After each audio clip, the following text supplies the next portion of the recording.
प्यारे बच्चों पिछले वाले पार्ट 4 में मैंने आपको 23 पेज पे छोड़ा था और मैंने ये लास्ट सेंटेंस ये पढ़ा था।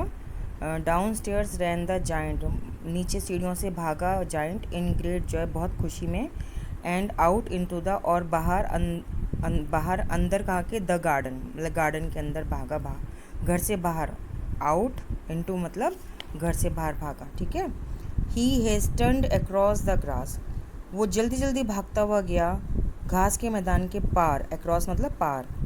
And came near to the child, और आ गया पास बच्चे के।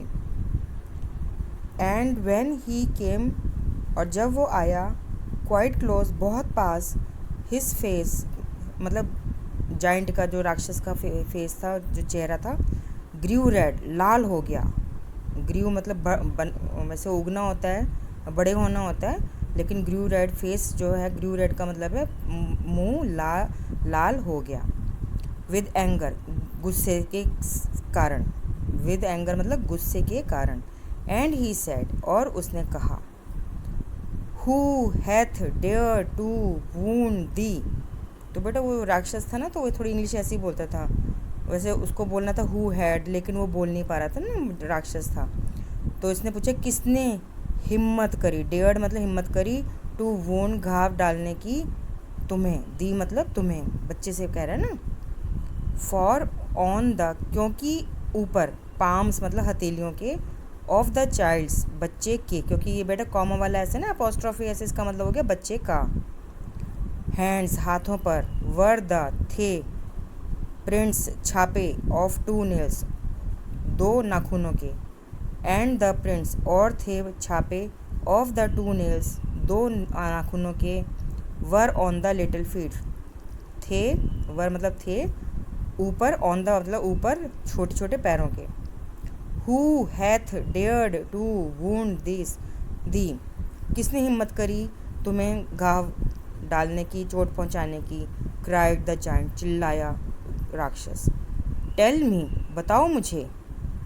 दैट कि आई में, कि मैं कर सकता हूँ। टेक माई, ले जाकर अपनी बड़ी, बिग स्वॉर्ड बड़ी तलवार, एंड स्ले हिम, और गला काट दूंगा उसका। स्ले का मतलब होता है मार डालना, ठीक है।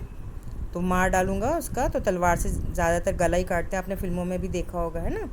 तो अब हम पेज पलटते हैं, ठीक है। अरे लेसन ख़त्म हो रहा है बेटा, अब तो क्वेश्चन आंसर आ गए, ठीक है, कोई बात नहीं। नहीं, आंसर्ड उत्तर दिया, द चाइल्ड बच्चे ने। बट दीज, लेकिन ये हैं, आर द वुंड्स घाव, ऑफ लव, प्यार के घाव हैं। हु आर दो, किसने दिए, सेड द जाइंट, कहा राक्षस ने। एंड अ स्ट्रेंज, और एक अजीब सी, ओ फेल ऑन हिम, मतलब इसके ऊपर एक दुखों का पहाड़ टूट पड़ा ना, उसके लिए बोलते हैं ये। लेकिन बेटा यहाँ पे क्योंकि जब उसने कहा ना वुंड्स ऑफ लव, तो वो राक्षस ने वुंड समझा घाव के लिए, तो उसको दुख हो रहा था। लेकिन जैसे उस बच्चे ने कहा लव का है, तो उसके ऊपर एक अजीब सी एक भावना, समझ लीजिए भावना उसके ऊपर गिरी।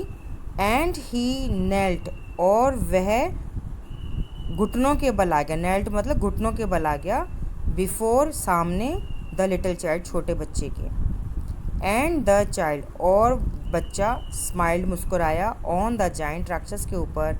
एंड सेड, और कहा, टू हिम उसको, यू लेट मी, तुम मुझे, लेट मी प्ले, तुमने खेलने दिया मुझको। वंस इन योर गार्डन, एक बार अपने गार्डन में, बगीचे में। टुडे, आज। यू शैल कम, मेरे साथ आओगे। विद मी, मेरे साथ आओगे। टू माई, मेरे गार्डन, बगीचे में, विच इज़ पैराडाइज, जिसको हम स्वर्ग कहते हैं। तो बेटा वास्तव में वो बच्चा जो था ना, भगवान का रूप था, तो वो जो जाइंट था, राक्षस था, उसका दिल बदलने के लिए आया था। अगर वो छोटा सा बच्चा ना होता, रोता हुआ ना होता, तो जाइंट कैसे भागता, उसका दिल कैसे पिघलता, है ना। वो बच्चे को उसने पेड़ पे बिठाया, पेड़ खुश हो गए, ब्लॉसम आ गए उसके ऊपर, सारी बर्फ़ हट गई, है ना, तो वो खुश हो गया। एंड व्हेन द, और जब, चिल्ड्रन बच्चे, रैन इन दैट, दौड़ते हुए आए, आफ्टरनून में, दोपहर में, बेटा स्कूल जाते थे ना, सुबह से स्कूल के बाद आए, दे फाउंड, उनको मिला, द जाइंट, राक्षस, लाइंग डेड, मरा हुआ, पड़ा हुआ, लाइंग मतलब पड़ा हुआ, डेड मतलब मरा हुआ, अंडर नीचे, द ट्री पेड़ के, ऑल कवर्ड पूरा ढका हुआ था, विद वाइट ब्लॉसम्स सफ़ेद फूलों के गुच्छों से। ठीक है बेटा, तो ये ऑस्कर वाइल्ड है जिन्होंने ये कहानी लिखी है।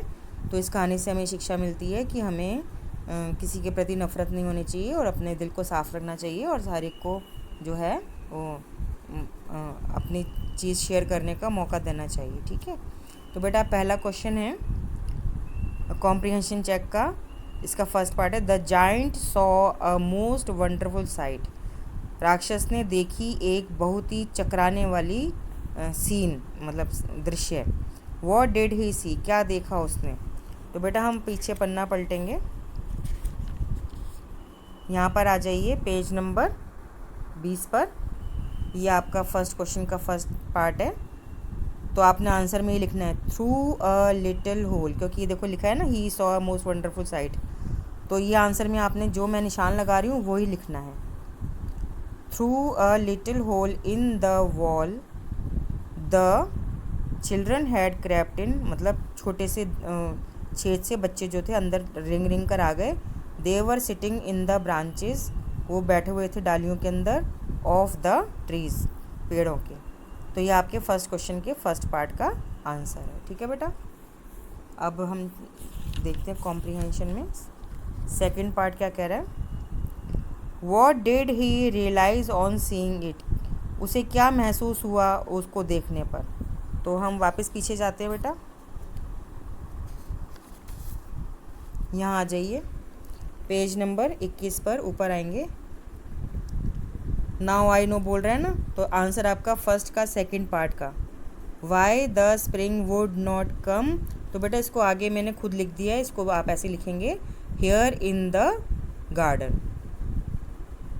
तो उसको क्या रियलाइज़ हुआ, उसको क्या पता चला उससे बच्चों के आने से कि स्प्रिंग मेरे बगीचे में क्यों नहीं आ रहा था। हियर इन द गार्डन की जगह आप माई गार्डन भी कर सकते हैं, इन द गार्डन, द काट के आप इधर बेटा माई लिख लो, क्योंकि उसका बगीचा था ना।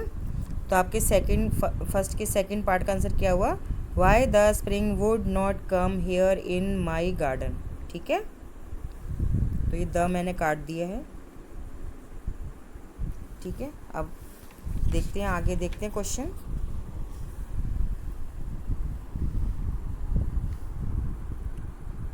सेकंड है, वाई वॉज इट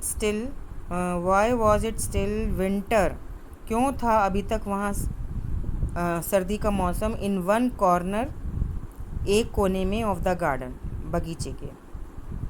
तो बेटा इसका क्वेश्चन का आंसर लिखने के लिए पहले हम क्वेश्चन की लाइन लिखेंगे, यहाँ से लिखेंगे। तो इसमें बेटा ये जो वॉज है ना, ये इधर आ जाएगा, तो आपका सेंटेंस बनेगा, it was still winter in one corner of the garden because. तो हम बता रहे हैं कि कॉर्नर में विंटर क्यों था। तो बेटा फिर ध्यान देंगे, इट वॉज इधर बीच में आ जाएगा, it was still winter in one corner of the garden because. तो सेकंड क्वेश्चन के लिए हम फिर से पेज टर्न करते हैं, देखते हैं कहाँ पर है। तो यहाँ आ जाइए पेज नंबर 21 पर, ऊपर आ जाइए यहाँ पर। बिकॉज के बाद लिखेंगे in the farthest corner of the garden. बेटा जो निशान लगा रही हूँ ना वही आंसर है, ध्यान देंगे। तो हमने क्वेश्चन में बिकॉज तक लिखा था ना, बिकॉज के बाद पहले हम लिखेंगे in the farthest corner of the garden, in the, ये लिखिए निशान लगा दिए, ये भी उतारेंगे। In the farthest corner of the garden was standing a little boy, he was so small that he could not reach up to the branches of the tree, and he was wandering all round it crying bitterly. ये आपके second question का answer है। Because तो मैंने आपको question में change कराया था, उसके बाद लिखेंगे इन द। ठीक है बेटा, चलिए अब हम अगला क्वेश्चन देखते हैं। Third question is describe the first meeting of the little boy and the giant. व्याख्या करनी है जो पहली मुलाकात हुई थी। मुलाकात, मीटिंग मतलब मुलाकात हुई थी छोटे बच्चे, छोटे लड़के और जाइंट यानी राक्षस की। तो थर्ड क्वेश्चन के लिए फिर से पीछे पढ़ना पलटते हैं, देखते हैं थर्ड का आंसर कहाँ मिलेगा हमें। थर्ड का आंसर बेटा थोड़ा सा लंबा है, वापस आ जाइए पेज नंबर 21 पर, और ये रहा आपका थर्ड का आंसर। आंसर में सीधा लिखना है, जो भी मैंने निशान लगाया हुआ है वही लिखना है। Only the little boy did not run, for his eyes were so full of tears that he did not see the giant coming, and the giant, फिर यहाँ से उतारेंगे, took him gently in his hands and put him up into the tree, and the little boy stretched out his 2 arms and flung them round the giant's neck and kissed him। तो third question में बेटा जो मैंने underline करा, line लगाई है blue pen से, सिर्फ वो लिखना है। ठीक है, जिस पे नहीं लगाई वो नहीं लिखना। तो ये आपके थर्ड का आंसर हो गया, क्योंकि थर्ड क्वेश्चन में क्या कह रहा था कि पहली जो मुलाकात थी वो बतानी, तो पहली मुलाकात तो यही थी।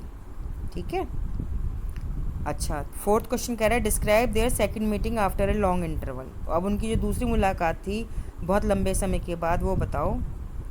तो बेटा जो चौथा क्वेश्चन है वो पिछले पेज पर आप आ जाएंगे, पेज नंबर 23 पर। तो इस पे बेटा ये सारा है ना, ये इतनी सारा बड़ा है, इसको अब आपने दिमाग से सोच के लिखो क्या क्या लिखना है पूरा। यहाँ से सडनली ही रब्ड हिज आइज वंडर, ये सारा पूरा पढ़ के, क्योंकि ये सारी उसकी सेकंड मुलाकात बता रहा है, उसने क्या देखा क्या करा, उसको क्वेश्चन पूछ रहा था who had dare to wound thee, इस तरह से सारा ये पूरा आपका जो है ये पिछले पेज तक है, सेकंड मीटिंग यहाँ तक। तो बेटा इतना सारा लिखने के बजाय इसको आप छांट के अपने दिमाग से समझ के लिखिए कि सेकंड मीटिंग में क्या हुआ था, क्योंकि जिस तरह से मैं क्वेश्चन के आंसर के निशान लगा रही हूँ आपको समझ आ रहा है कि हमें क्या करना है। ठीक है, अब हम पढ़ेंगे फिफ्थ क्वेश्चन। द जाइंट ले डेड, राक्षस पड़ा हुआ था, मरा हुआ। ऑल कवर्ड विथ, पूरा ढका हुआ। वाइट ब्लॉसम, सफ़ेद फूलों से। वॉट डज दिस सेंटेंस, ये वाक्य क्या indicate about the ones selfish giant, बताता है एक बार जो सेल्फिश जाइंट था, जो मतलबी राक्षस था, उसके बारे में क्या बताता है। तो बेटा इसके आंसर के लिए मैंने लिखा है, यहाँ से लिखेंगे answer, this sentence indicates, indicate के बाद एस लिख देंगे, देखेंगे ध्यान से, indicates ES about the once shellfish giant, that giant has changed, became kind hearted and God loved him। ठीक है बेटा, ये आपका आंसर हो गया। ठीक है, तो इसके साथ आपका थर्ड चैप्टर ख़त्म हो जाता है बेटा, और